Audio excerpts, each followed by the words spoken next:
Alléluia. Alléluia. Nous acclamons très fort pour la gloire du Seigneur. Alléluia. Alléluia. Si tu es dans la joie, je te demanderai d'acclamer très fort pour la gloire du Seigneur.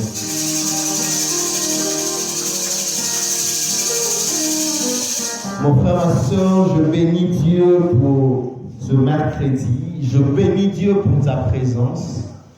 Je bénis Dieu parce qu'il nous permet de pouvoir nous retrouver une fois de plus sous sa présence, sous son ombre. Alléluia. Alléluia. Je remercie l'homme de Dieu, le pasteur Jacques, que l'Éternel Dieu puisse le bénir pour la grâce qu'il nous accorde de pouvoir nous retrouver en ce lieu.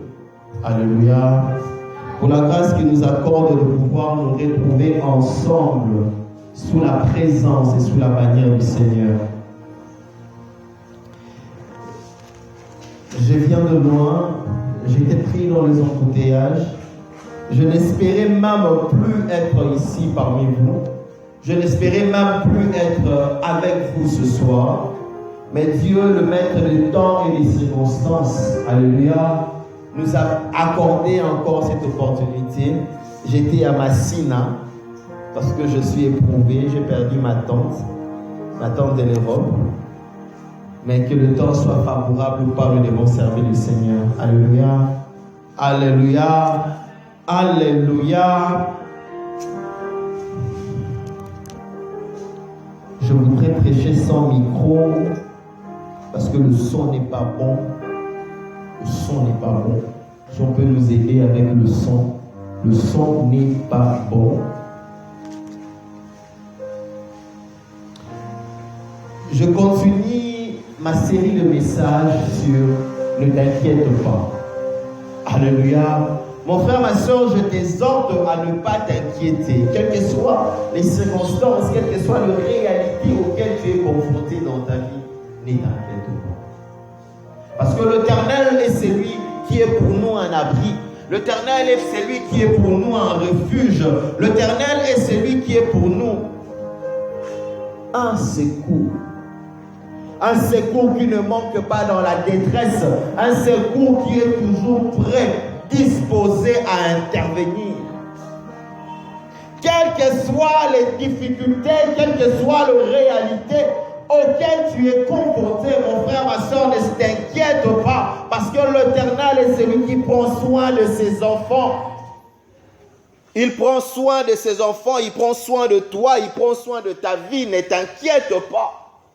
Ne regarde pas les réalités, ne regarde pas le passé, ne regarde pas les circonstances, ne regarde pas le pays, mais regarde en l'Éternel, c'est lui qui a le dernier mot. Alléluia, alléluia, c'est lui qui a le dernier mot. Mon thème de ce soir, c'est l'ombre de l'adversité. L'ombre de l'adversité, mon frère, ma soeur. Tout enfant de Dieu vit de foi l'ombre de l'adversité. Tout enfant de Dieu vit dans l'adversité. Moi, je parle de l'ombre de l'adversité, mais l'adversité que nous vivons, l'adversité que nous vivons, auquel nous sommes confrontés quotidiennement dans notre vie, n'est pas vraiment l'ombre. C'est ce qui est palpable, c'est la réalité. Ça tue, ça emporte, ça ébranle. Alléluia. Beaucoup de personnes sont mortes parce qu'ils étaient confrontés à l'adversité. Morts spirituellement comme physiquement. Il y a d'autres personnes qui sont mortes spirituellement parce qu'il était plongé dans l'adversité. Il s'est décidé à tomber, à succomber à la tentation pour pouvoir survenir à ses besoins, pour pouvoir satisfaire son corps, pour pouvoir se sauver de sa situation. D'autres personnes sont mortes parce que simplement ils n'ont pas pu supporter, ils sont allés dans le chemin, ils ont ouvert une porte et le diable est entré. Alléluia, alléluia. Mais moi je parle de l'ombre de l'adversité parce que en fait, quand tu es enfant de Dieu, même si tu passes dans l'adversité, même si c'est quelque chose de réel, même si c'est quelque chose de palpable, ce n'est en fait que l'ombre. Alléluia. Ce n'est en fait que l'ombre, parce que sur la croix, Christ avait dépouillé toutes les autorités, toutes les dominations. L'adversité, je voudrais que tu puisses le comprendre selon le dictionnaire français. L'adversité, ce n'est pas seulement parce que tu as des ennemis physiques devant toi, tu as des amis qui te combattent, tu as des frères qui résistent à ta bénédiction, à ton élévation, parce que tu as des personnes qui te critiquent, que tu es dans l'adversité. Non, ce n'est pas seulement ça l'adversité. L'adversité est encore plus élargie que ça. Tu peux être dans l'adversité même si devant toi tu n'as pas d'adversaire physique. Tu peux vivre l'adversité même si devant toi tu n'as personne de physique, d'humain qui te combat. J'irai même au-delà, même si tu n'as personne de spirituel, même si ce ne sont pas des sorciers qui se présentent comme tels, mais tu peux vivre l'adversité. Le dictionnaire français définit l'adversité comme étant un état, une situation de celui qui éprouve les rigueurs du sort. Le sort, c'est la chance. Le sort, c'est le hasard en français. Donc, quelqu'un qui est en train de subir les rigueurs du sort, les difficultés, c'est lui qui a de la malchance, c'est lui qui passe des moments difficiles, subit l'adversité. Quand quelqu'un n'a pas de chance, quand rien ne marche, quand la vie, tu sens que la vie, la société, le pays est contre toi, tu es dans l'adversité. Même si personne ne se lève pour s'opposer à toi physiquement, tu es dans l'adversité quand tu subis les rigueurs du sort. Tu fournis des efforts pour te battre, tu fournis des efforts pour arriver à porter des fruits, tu fournis des efforts, mais en contrepartie, le résultat, alléluia, n'ont rien à voir par rapport aux efforts fournis. Tu as l'impression que tu sèmes dans le vent. Tu as l'impression que tu te bats, mais comme si tu te battais contre le vent. Pour récolter, tu dois souffrir. Pour manger, tu dois te battre. Pour avoir, tu dois supplier. Et malgré tout ça, malgré que tu te sois battu, malgré que tu aies supplié, malgré que tu aies fait tout ce que tu pouvais faire, au finish, le résultat n'est toujours pas satisfaisant. L'adversité. Tout enfant de Dieu passe par l'adversité. Ça nous arrive tous. Tu fais l'évangélisation, tu vas évangéliser. Tu organises une journée, tu vas évangéliser, tu entres, tu évangélises, tu viens et tu vois, les gens n'ont pas répondu. Et d'autres personnes te disent même non, tu sais, quand tu organises une activité, il faut que tu évangélises. Tu regardes la personne, tu lui dis, est-ce que tu as l'idée de l'évangélisation qui a été faite? Alléluia, alléluia. Tu veux commercer, tu commences une activité de commerce, tu te lances, tu prends des stratégies, tu prends l'argent, tu fais tout de possible, mais tu arrives toujours à échouer. Au fini, tu t'écroules toujours. Pourquoi? Parce que les gens qui ont emprunté de l'argent n'ont pas pu t'aider, n'ont pas pu rembourser à temps. Pourquoi? Parce que tu es venu, tu as acheté de la marchandise pour vendre à crédit. Et quand les gens ont acheté, le corona s'est manifesté, l'État a tout gelé, il y a eu confinement, il y a eu ceci. Les gens n'ont pas pu payer à temps. Alléluia. Tu as vendu, tu as récupéré l'argent, mais juste quand tu veux aller encore acheter, tu as un cas de malade, un cas de décès, soit toi-même tu es malade, tu prends l'argent, tu délocalises, tu la mets dans autre chose. Ça arrive à tout enfant de Dieu. Alléluia, alléluia. Vous êtes à 2, vous êtes à 3, tu sens que les autres émergent facilement. Toi, tu te bats pour arriver, toi, tu te bats pour récolter. Mais les autres ne fournissent pas les efforts que toi, tu fais, mais récoltent. Moissonne. Tu es enfant de Dieu, tu es dans l'église. Quand toi, tu viens, la situation ne se décompte toujours pas. Mais quand un autre vient avec facilité, ça se décompte, oui. Tu passes par l'adversité. Même si tu n'entends personne te combattre, même si tu n'entends personne te critiquer, même si tu n'entends personne se lever et dire du mal de toi, même si tu n'entends personne se lever et te maudire, même si tu n'as rêvé de personne qui est en train de te combattre, oui, nous chrétiens, nous africains, nous verrons d'abord en premier les sorciers de la famille, nous verrons en premier les limitations de la famille, oui, et c'est vrai. Alléluia. Alléluia. Alléluia. L'adversité, oui, c'est vrai. Les limitations de la famille, c'est l'adversité. Les combats des sorciers dans nos vies, c'est l'adversité. Les malédictions dans nos vies, c'est l'adversité.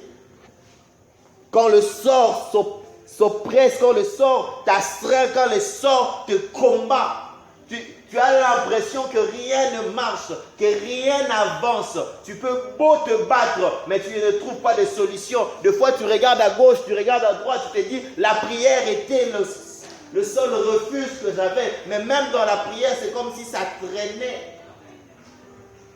Je viens dire à quelqu'un que l'adversité est réelle, mais dans la vie de l'enfant de Dieu, l'adversité n'est que l'ombre. L'adversité est réelle, mais dans la vie du serviteur de Dieu, l'adversité n'est que l'ombre. Ce n'est pas parce que c'est l'ombre que ça ne peut pas avoir des effets. Ce n'est pas parce que c'est l'ombre que tu ne peux pas trébucher. Alléluia. Quand nous étions enfants, même pour certaines personnes encore également, le ténèbre fait toujours peur. L'ombre fait toujours peur.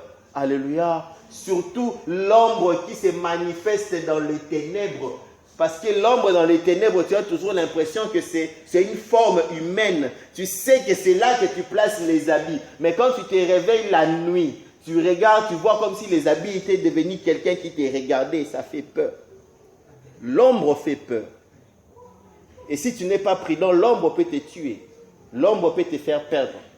Voilà pourquoi l'adversité n'est pas quelque chose à négliger, parce que l'adversité dans la vie de l'enfant de Dieu, c'est ça le combat même. Et ça arrive à tout homme, à tout le monde. À des degrés différents, mais ça arrive à tout homme, à tout le monde. Mais permets-moi de te dire, quel que soit le degré de l'adversité que tu passes, quel que soit le degré de l'adversité dans laquelle on t'a jeté dans la fournaise, permets-moi de te dire que ce n'est que l'ombre. L'ombre, et j'irai même loin, l'ombre du passé. Ce n'est qu'un souvenir qui fait mal, qui pique, ce n'est qu'un souvenir, mais ce n'est que l'ombre, parce que sur la croix, Christ a vaincu. Dis Amen. Parce que sur la croix, Christ a vaincu. Il a vaincu l'adversité, il a vaincu le combat, il a vaincu les difficultés. Alors je viens te dire ce soir, n'aie pas peur. Ne t'inquiète pas. Nous allons lire Ésaïe, le chapitre 45, le verset 7. Ésaïe 45, verset 7. La Bible dit, « J'ai formé la lumière et je créai le ténèbre. Je donne la prospérité et je crée l'adversité. Moi, l'Éternel, j'ai fait toutes ces choses. » Alléluia. J'ai formé la lumière et j'ai créé les ténèbres. Le ténèbre que tu vois dans ta vie, c'est l'Éternel qui l'a créé. Alléluia. Ce n'est pas le diable, ce n'est pas le sorcier, ce n'est pas le chef coutumier de la famille, ce n'est pas le vieux chef coutumier, le vieux sorcier du quartier. Non, c'est l'Éternel qui l'a créé. Et il ne se limite pas là, il dit, je donne la prospérité. C'est lui qui donne la prospérité, même aux païens, même aux méchants, même aux voleurs. C'est Dieu qui donne la prospérité. Et je crée l'adversité. Moi, l'Éternel, je fais toutes ces choses. Lui, il crée l'adversité, même dans la vie de son enfant. Alléluia. Même dans la vie de son enfant, l'Éternel crée l'adversité. Même dans ta vie, il crée l'adversité. Dans la vie de son enfant, il crée et la prospérité et l'adversité. Dans ta vie, mon frère, ma soeur, il crée et la bénédiction, et l'élévation, et la paix, et la joie, et l'adversité, et le malchance, la malchance, et le mauvais sort. Alléluia. Et les ratés, et les échecs, c'est l'Éternel qui les crée. Que ce soit sa volonté permissive ou que sa volonté absolue, n'importe, c'est l'Éternel qui les crée. Mais souviens-toi d'une chose, qu'il a pour toi un projet de bonheur. Souviens-toi d'une chose, que toute chose concourt au bien de celui qui aime Dieu. Comme c'est l'Éternel qui a créé ça. Alléluia, ça concourt à ton bien. Dis Amen. Je vais vraiment t'entendre dire Amen. Amen. Alléluia. Que la malédiction qui règne dans ta famille concourt à ton bien. Amen. Que l'affliction auquel tu es exposé concourt à ton bien. Que le mauvais sort qui s'approche à toi concourt à ton bien. Parce que l'Éternel a pour toi un projet de bonheur. Et c'est lui qui a créé ces situations-là que tu traverses. Ne t'inquiète pas. Il est au contrôle. Il connaît la fin. Ne t'inquiète pas. C'est lui le planificateur. Il sait là où ça va s'arrêter. Même si la souffrance commence à Kinshasa, ça t'amène jusqu'à Matadi Kibala. Ça voit même au revoir Kinshasa. Laisse-moi te dire que tu n'arriveras pas à l'embouchure du fleuve Congo. L'Éternel se manifestera. Tu n'arriveras pas à Kisantu. Tu trouveras ta paix. L'Éternel a un plan. Alléluia. Je me souviens du message que je prêchais le mercredi passé. Les ténèbres ne régneront pas toujours. Que le malheur ne t'effraie pas. Les ténèbres ne régneront pas toujours. Je ne sais pas pourquoi est-ce qu'on a mis les ténèbres au pluriel. Alléluia. Les ténèbres est au pluriel, mais la lumière est toujours au singulier. Alléluia. Même si les souffrances sont multiples, même si les difficultés sont multiples, la solution est une seule. L'Éternel des armées par Jésus-Christ. L'adversité passe par des ennemis, par les démons, par le sorcier. Mais c'est Dieu qui a le dernier mot. Que le combat vienne des esprits méchants, c'est Dieu qui a le dernier mot. Que le combat vienne des difficultés de la vie, c'est Dieu qui a le dernier mot. Que l'adversité vienne du pays dans lequel tu vis, c'est Dieu qui a le dernier mot. Vous savez, chaque environnement a ses réalités. Quand tu vis au Congo, tu es exposé à certaines réalités qu'en Europe, tu ne peux pas être exposé. Tu ne seras pas exposé. Ça n'a rien à voir forcément avec les démons. Ça a à voir à l'environnement.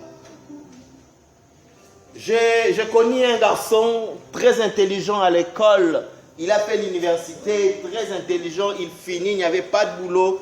Il est devenu noileur, fumeur de chambre. Alléluia. Il était parmi les ratés de sa famille. La honte de sa famille, il faisait honte. Deux fois, on le ramenait ivre mort par ses amis. On venait le jeter devant la porte. Et ses amis ivres comme lui, mais qui pouvaient encore marcher, plus lucides que lui, frappaient la porte. Et la première personne qui ouvrait, ses amis disaient, Alléluia. Alléluia. Même ses amis le considéraient pour quelque chose de détritus. Pour avoir l'argent pour fumer du chanvre, il coopérait avec des militaires qu'il arrêtait, qu'il amenait chez ses parents pour dire « Nous avons attrapé votre enfant en train de fumer du chanvre. Si vous ne donnez pas l'argent, on va l'amener en prison. » Alléluia. Quand les parents allaient débourser de l'argent, on retrouvait encore l'ami avec les militaires dans un coin fumant du chanvre ensemble. Un de ses grands frères qui est arrivé en Europe fait les démarches. Le garçon va en Europe et là-bas en Europe, on n'entend plus parler du chanvre. Il est en train d'étudier, il a trouvé un boulot, il a pris une maison. Il est devenu responsable. Alléluia. Il y a des réalités qui sont liées au milieu. Il y a ces adversités, le sort s'accroche à toi, tu as de la malchance. Non pas parce que tu n'es pas intelligent, non pas parce que les démons s'oppressent contre toi, mais parce que tu es dans un environnement qui fait que si tu changes d'environnement, alléluia, les réalités changent. Je prie que l'Éternel puisse changer quelqu'un d'environnement ce soir. Je prie que l'Éternel puisse changer quelqu'un de quartier ce soir. Je prie que l'Éternel puisse changer quelqu'un de pays ce soir. Je prie que l'Éternel puisse changer quelqu'un de continent ce soir. Que l'Éternel te change d'environnement pour te faire passer de l'étape où tu es avec l'adversité que tu vis. Alléluia. Dans un autre milieu. L'Éternel a un plan pour toi. Mais laisse-moi te dire qu'il y a de ces personnes qui ont vécu leur adversité en Europe. Il était à Kin, c'était un enfant docile, respectueux. qui faisait bien son travail, qui était assidu à l'école, au cours. Il va en Europe. Comme papa n'est pas là, maman n'est pas là, libertinage, l'argent de Minerval, il bouffe. Il est tout le temps dans les boîtes, dans des fêtes, il devient pam, pam, pam. Et c'est fini, on n'entend plus parler de lui. Alléluia. Nous connaissons ce genre de personnes. Alléluia. Ne pense pas que parce que tu es allé en Europe, là oui, la vie va changer. Non. Des fois, le changement vient de la mentalité. Et Dieu, connaissant cela, permet à ce que nous puissions passer par des épreuves, passer par des situations. L'Éternel sait, il planifie, il connaît qui tu es et qui tu seras. Donc la situation que tu vis présentement, l'adversité que tu vis présentement, l'adversité que l'Éternel a créée dans ta vie n'est pas en vain. Il sait là où tu seras demain, alors il te prépare. Mais toi, tu as peur. Toi, tu as peur. Tu te dis, Seigneur, est-ce que j'ai de l'avenir? Seigneur, est-ce que j'ai un futur? Seigneur, est-ce que demain? Non, mon frère. Ce que tu vis aujourd'hui ne détermine pas ce que tu seras demain. Ce que tu vis aujourd'hui entre dans le plan de Dieu. Or, le plan de Dieu sont insondables. Personne ne peut savoir ce que Dieu planifie dans ta vie. Qui pouvait s'imaginer? Qui pouvait s'imaginer que Joseph allait sortir de la prison pour aller se mettre dans le palais de Pharaon? Qui? Alléluia. Je dis à quelqu'un qui est en prison ce soir, ta place est préparée au palais. Même si Potiphar et sa femme ne soupçonnent pas, ta place est préparée au palais. Même si tes frères se sont opposés, ta place est préparée au palais. Même si toi tu es perdu, tu ne sais pas comment t'en sortir, ta place est préparée au palais. Je m'en fous de ce que tu sais, je m'en fous de ce que tu crois. Moi je sais une chose, que l'Éternel a un plan. Et quelle que soit la taille, quelle que soit la rigueur de ton adversité, ce n'est que l'ombre et l'ombre du passé. Des fois, ce qui nous terrifie dans notre vie, c'est le diable. La vérité que le diable connaît sur nous. La vérité que le diable a comme argument contre nous. Nous savons le mal que nous avons commis dans le passé. Nous savons le chemin que nous avions arpenté dans le passé. Nous connaissons comment nous avions agi. Vous savez, personne ne connaît mieux une personne que lui-même. Alléluia. Il y a de ces personnes, quand tu regardes la personne, tu vis avec la personne, tu penses que la personne c'est une bonne personne. Or lui-même sait dans son cœur qu'il a déjà eu à empoisonner quelqu'un. Je vous dis, bien aimé, j'ai eu mal au cœur. J'ai pleuré. Je pleurais en moi-même. On est en train de juger les gens pour meurtre, pour avoir tué quelqu'un. Un père de famille, le frère de quelqu'un, le fils de quelqu'un, l'ami de quelqu'un, le mari de quelqu'un. Ils l'ont tué sauvagement. Et ils disent, on les avait ramenés dans la maison de leur chef et on leur a donné $50. Pour $50, ils ont tué quelqu'un, un innocent de surcroît. Alléluia. $50. Que le cœur de l'homme est méchant. Quelqu'un peut te faire du mal pour un rien. Parce que simplement tu avais souri. Et combien de fois nous avons fait du mal aux autres par méchanceté? Non pas parce que l'autre était méchant, mais parce que toi tu es méchant. Parce que c'est toi qui es aigri. Poani kakaya zwangate.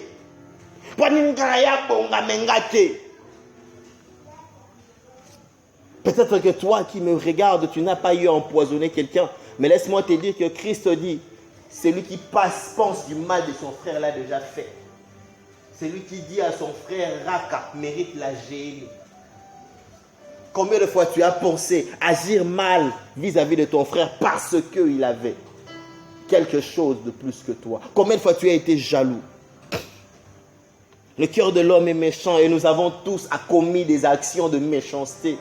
Et des fois, ça nous touche, ça nous reprend. Vous savez, moi, quand je passe des moments difficiles, je regarde d'abord ma vie, je me pose d'abord la question de savoir, Seigneur, où est-ce que je suis tombé, Seigneur? Quel péché me lie encore, Seigneur? Qu'est-ce que tu me reproches encore? Quel est ce péché que je dois demander pardon? C'est ce que je recherche d'abord en premier. Parce que je sais que l'Éternel peut tout faire, mais pourquoi ça me résiste? Seigneur, qu'est-ce que j'ai fait de mal? Je viens te dire que, quel que soit le mal que tu as fait, quel que soit le chemin par lequel tu es passé, l'Éternel est celui qui t'aime. Alléluia. Zacharie 3, versets 1 à 2, la Bible dit, « Il me fit voir Josué, le souverain sacrificateur, debout devant l'ange de l'Éternel. Et Satan qui s'est tenu à sa droite pour l'accuser. » Josué était devant Dieu et Satan accusait Josué. Tu vois, lui, c'est un impudique. Tu vois, lui, c'est un voleur. Tu vois, lui, c'est un négligent. Tu vois, lui, il fait tel péché. Tu vois, lui, il marche ainsi. Tu vois.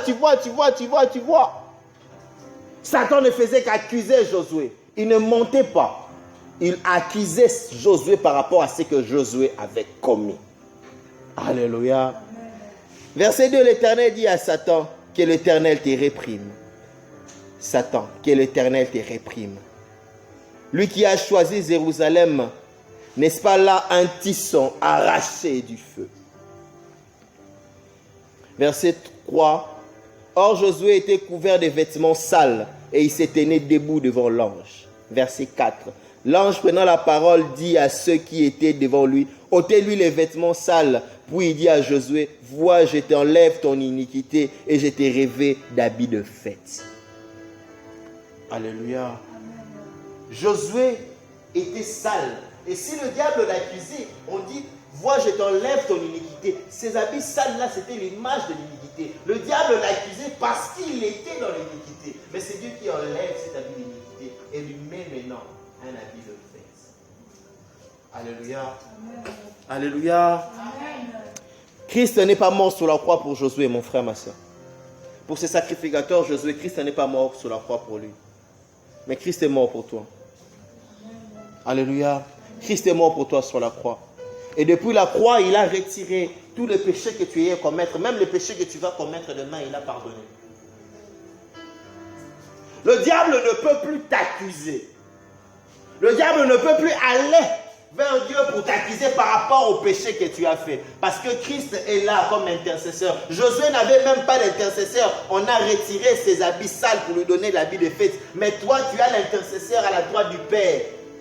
Il n'attend pas que tu te répandes. Il est là pour intercéder pour toi. Il n'attend pas que tu fléchis les genoux. Il est là pour intercéder pour toi. Alors laisse-moi te dire que les réalités que tu vis dans ta vie, ce n'est pas parce que tu as péché. Les réalités que tu vis dans ta vie, ce n'est pas parce que tu as mal agi. Les réalités que tu vis dans ta vie, l'adversité que tu vis dans ta vie, c'est l'Éternel qui l'a créé. Et il l'a créé pour un but. Alléluia. Quel que soit ton parcours, quelles que soient tes réalités, quel que soit ton passé, l'Éternel, c'est lui qui a créé cette adversité-là. Il a créé pour un but. Ton problème n'est plus avec les diables, ton problème n'est plus avec les démons, ton problème n'est plus avec les sorciers, ton problème n'est plus avec ton péché, ton problème est avec ton Dieu. Alléluia. Arrange avec ton Dieu. Et lui, il est disposé à t'enlever tes habits sales pour te donner l'habit de fête. Quel que soit ce que tu avais fait, même si tu avais tué quelqu'un pour $50, il est disposé à t'enlever l'habit sale. Tu iras d'abord en prison. Tu iras en prison. Alléluia. Parce qu'à César, ce qui est à César. Tu iras en prison. Même si je suis ton avocat, tu iras en prison. Mais, même en prison, il va t'enlever cet habit sale et te donner l'habit de fête. Vous savez, l'ombre est produite non pas parce qu'il n'y a pas la lumière, mais l'ombre est produite parce que la lumière est là. C'est la lumière qui produit l'ombre. Alléluia. Quand la lumière est obstruée, bloquée, calée par quelque chose, l'ombre naît. Si vous regardez derrière, vous allez voir que le poutre ici a créé l'ombre derrière. Alléluia. Si on était dans le ténèbre, il n'y aurait pas d'ombre. L'ombre est toujours produite par la lumière. Plus la lumière s'éloigne de toi, plus l'ombre s'intensifie. Mais ça ne dit pas que la lumière disparaît, la lumière est là. Voilà pourquoi je parle de l'ombre de l'adversité. Parce que l'adversité que tu es en train de vivre, alléluia, c'est parce que la lumière est obstruée par quelque chose. La lumière de Dieu dans ta vie, la lumière de Dieu dans ton existence est obstruée par quelque chose. Mais on ne dit pas que la lumière a disparu, la lumière est là. Tu es éclairé, mais il y a juste quelque chose qui crée l'ombre quelque part. Alléluia, alléluia. Tant que tu es enfant de Dieu, la lumière de Dieu est là avec toi. Et Dieu, des fois, crée des circonstances pour que l'ombre puisse se manifester. Laisse-moi te dire que même si tu portes la lumière avec toi entre tes mains, si Dieu crée l'ombre en bas, il créera l'ombre en bas. Des fois même, ton chandelier même peut créer encore l'ombre. Alléluia. Ton chandelier peut créer encore l'ombre. Et ça peut créer l'ombre devant toi. L'Éternel peut permettre toutes choses, mais lui, il sait. Alléluia. Lui, il sait. Et pour faire disparaître l'ombre, qu'est-ce qu'il faut faire? Vous allumez de la lumière, que la lumière soit suffisante. Alléluia. Si vous êtes dans une salle où il y a plein de lumière, où la lumière est bien calculée, vous ne verrez pas d'ombre. Parce que la lumière est partout. Dieu laisse l'ombre apparaître dans ta vie parce qu'il t'a pris, il t'a mis quelque part. Là où il t'a mis, c'est lui qui t'a mis là. Et lui, c'est l'ombre qu'il y a autour de toi. Ça ne dit pas que tu n'as pas la lumière de Dieu. Ça ne dit pas que la lumière de Dieu t'a oublié. Non, Dieu a créé pour un but. Et d'ailleurs, même pendant le soleil, il y a toujours de l'ombre. Alléluia. Mais ça ne nous empêche pas de voir. Ça ne nous empêche pas de marcher. Que l'ombre de l'adversité ne te fasse pas peur, mon frère, ma soeur. Que l'adversité que tu vis dans ta vie ne te fasse pas reculer. Que l'adversité que tu vis dans ta vie ne te fasse pas abandonner. Parce que Dieu sait à quel moment il va allumer toutes les lampes pour que tu ne voies plus d'ombre. Lui sait. Alléluia. Alléluia. L'Éternel sait. Ésaïe 48, le verset 10, nous allons lire pour la parole, pour la gloire de Dieu. Ésaïe 48, verset 10, la Bible dit: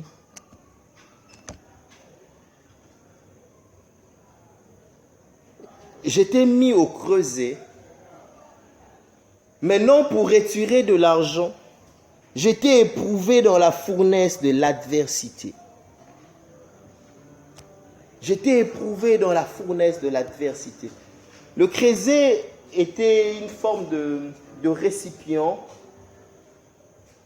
où on mettait les métaux pour les fondre. Alléluia. Et ici, il dit, il t'a mis au creuset, non pas pour retirer de l'argent. L'argent est aussi un métal, mais à l'époque, l'argent était parmi les métals qui n'avaient pas beaucoup de valeur par rapport à l'or. Il dit, il t'a mis là non pas pour retirer de l'argent, mais toi, il t'a éprouvé au creuset de l'adversité. Il prend l'exemple de ça pour dire qu'il te fait passer dans un tamis, il te fait passer dans le feu, il te fait passer dans un test. Et il ne veut pas retirer quelque chose de vil, quelque chose de simple, quelque chose de commun. Le but de l'adversité dans notre vie, c'est que Dieu veut retirer quelque chose de pur, de quelque chose de purifié. Il y a d'autres versions pour dire pour t'épurer. Je t'ai mis au creuset pour t'épurer, pour retirer tout ce qui est impur. Quand Dieu te fait passer par l'adversité, parce que quand vous lisez d'autres versions, ici, le verset 48, on dit « Je t'ai éprouvé au creuset de l'affliction ». Non pas d'adversité, mais on dit de l'affliction. Parce que l'affliction, c'est la souffrance. L'affliction, c'est la douleur. C'est le mal. Quand tu souffres dans ton cœur, c'est la tristesse. Tu as des situations toujours tristes, des situations toujours pénibles. Dieu te fait passer dans ça. Parce qu'il veut retirer en toi quelque chose de pur. Quelque chose d'excellent. Mon frère, ma soeur, ne regarde pas les difficultés auxquelles tu es confronté. Ne regarde pas les difficultés auxquelles tu es confronté comme de la malchance. Ne regarde pas les difficultés auxquelles tu es confronté comme si Dieu t'avait oublié. Mais souviens-toi d'une chose, que l'adversité est le moyen de Dieu pour t'éprouver, pour m'éprouver, pour nous éprouver. Et si tu ne supportes pas l'adversité de Dieu, tu te disqualifies toi-même. Si tu ne braves pas l'affliction dans laquelle Dieu t'a placé, tu t'élimines toi-même. Alléluia. Alléluia. Enfant de Dieu, écoute-moi, le chemin de Dieu n'est pas celle de l'honneur ou de la gloire terrestre. Regarde tous les hommes les plus riches du monde. Ils sont tous athées, occultistes ou illuminati. Combien sont chrétiens, réellement chrétiens? Le chemin de Dieu n'est pas celle de belles voitures ni des acclamations, mais celui de l'affliction, celui du tourment, celui de la croix de Jésus. C'est ça le chemin de Dieu. Lui-même le dit, je vous donne ma paix. Je vous laisse ma paix. Il dit, venez à moi, vous qui êtes chargés et fatigués, je vous donnerai le repos. Venez à moi, je prendrai votre fardeau, je vous donnerai ma croix. Mon fardeau, porte ta croix. Mon frère, ma soeur, porte ta croix. Je ne te dis pas de te complaire dans des situations difficiles. Je ne te dis pas de te complaire dans l'adversité que tu es en train de vivre. Je te dis une chose, ne désespère pas parce que l'adversité s'est intensifiée. Ne désespère pas parce que l'affliction s'est intensifiée. Ne désespère pas parce que tu es dans la fournaise de l'adversité. Non! Regarde vers ton Dieu. Alléluia. Regarde vers ton Dieu. Ce soir, regarde vers ton Dieu. Ton Dieu est où dans ta vie? S'il est à l'extérieur, ramène-le à l'intérieur. Parce que tant que Dieu est en toi, quelle que soit la réalité que tu vivras, tu ne mourras pas. Alléluia. Alléluia. Le chemin de l'adversité ne dit pas que tu as péché. Regarde la vie de Joseph. Il avait refusé de pécher. Il avait refusé de tomber avec la femme de Tru, mais il a fini en prison. Le chemin de l'adversité ne dit pas que Dieu t'a oublié. Regarde Ruth. Elle pensait aller juste grappiller quelques graines, mais Dieu avait prévu que Boaz soit dans les environs. Le chemin de l'adversité dans ta vie ne dit pas que Dieu est loin de toi. Non. Regarde Job. Il a passé, lui, c'est lui qui a vraiment passé par la fournaise de l'adversité. Il était en plein dedans. Alléluia. Mais Dieu ne l'avait jamais laissé. Alors mon frère, ma soeur, aie en toi le cœur de Job. Aie en toi le cœur de Joseph. Que même si la fournaise d'adversité est allumée à 100, toi espère encore que ton Rédempteur est vivant, qui s'élèvera le dernier. Quelle que soit l'affliction, quel que soit le tourment, toi espère encore que Christ a pour toi un projet. Un projet. Un projet, mon frère. Un projet, ma soeur. Quelle que soit la réalité. C'est le plan de Dieu qui s'accomplit. Alléluia. Alléluia. Je prie pour que demain nous puissions témoigner de nos souffrances actuelles. Je prie pour que demain nous puissions témoigner de l'affliction que nous avons subie actuellement. Oh, je manquais, mais Dieu a ouvert. Oh, je m'étais battu, mais Dieu a accompli. Oh, par mes propres efforts, je n'aurais pas pu arriver ici, mais Dieu m'a transporté. Alléluia. Oui, c'est lui qui crée et la prospérité et l'adversité. Si tu vis l'adversité, sache-le que l'Éternel a un plan. Tu ne te limiteras pas là. Alléluia. Alléluia. Alléluia. Que l'Éternel nous accorde un cœur de supporter comme Job. Que l'Éternel nous accorde un cœur de pouvoir nous accrocher encore comme Job. Même si autour de nous les gens ne croient plus, même si autour de nous les gens doutent, même si autour de nous les gens viennent nous décourager, même si autour de nous les gens viennent nous pointer du doigt pour dire tu as péché. Dieu ne peut laisser personne vivre ce que tu vis, Job, tu as péché. Que nous puissions regarder vers le ciel et dire Seigneur, si je péchais, pardonne-moi. Toi qui as ordonné à ce qu'on puisse changer les vêtements de Joseph. Oh oui, Seigneur, toi ordonne à ce qu'on change aussi mes vêtements. Oui, qu'on enlève mes vêtements d'iniquité. Si je péchais, pardonne-moi. Mais je sais une chose, que mon Rédempteur est vivant. Il se lèvera le dernier. Je viens dire, mon frère, ma soeur, quelles que soient les réalités auxquelles tu vis, accroche-toi à cette parole, que ton Dieu est vivant. Il se lèvera le dernier. Quel que soit le combat auquel tu es confronté, souviens-toi de cette parole, que ton Rédempteur est vivant. Il se lèvera le dernier. Quel que soit le vent qui souffle dans ta vie, n'oublie pas cette parole, que ton Rédempteur est vivant. Il se lèvera le dernier. Il se lèvera le dernier. Il se lèvera le dernier. Il se lèvera le dernier. Que l'Éternel se lève dans ta vie ce soir pour clôturer ce stade de malheur et de malchance. Nous avons noté